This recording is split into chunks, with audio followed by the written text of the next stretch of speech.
Hello, Patriots. I know y'all have heard us talk about Mr. Clarence Pennycuff, but I want to tell you about his brother. He had a brother, Mr. Carlos Pennycuff. Carlos, yeah. Now, Mr. Carlos was a good old man. We all just loved him to death. But I'm going to tell you what. He had kind of a deal about stretching the truth a little bit, didn't he, Brian? Yeah, he sure did. I mean, he liked to tell tall tales. Real tall.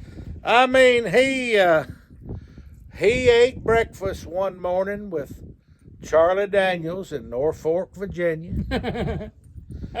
Mother Maybelle Carter, she taught him how to play a guitar. I'm sure she did.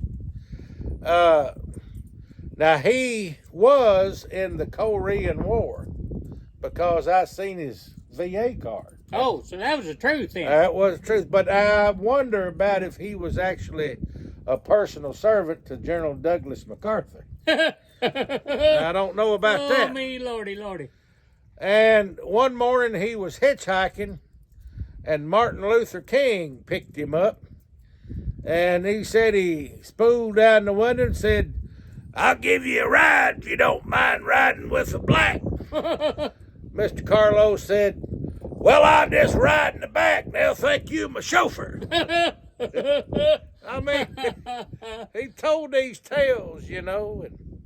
And by the way, that just made me think, what would you do if you was hitchhiking, Brian, and Pete Buttigieg picked you up? David, I think I'd say I just had a cramp in my thumb and I was just not paying no attention, keep trucking. Well, you know, that's probably a good idea, because if you got in that vehicle, he might have a cramp or something else. What would you do if Michelle Obama tried to pick you up hitchhiking? I'd tell him that I just changed my mind. Just keep going on. I'd just keep walking. Say, no thank you, sir. Right. I thought that's what you was going to say. Well, I'm going to tell you what about Mr. Carlos. One day, we was going deer hunting, me and some buddies of mine, back when I was a real young boy.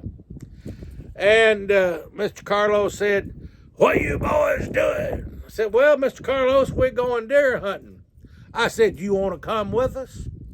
"I don't have to go." I said, "What do you mean you don't have to go?" He said, "I killed the deer 5 years ago.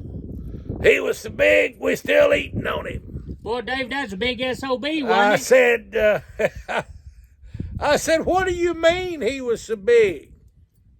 He said, "I shot that deer, put him across the hood of my truck, went out there to Amos Grocery, went in there to eat breakfast that morning.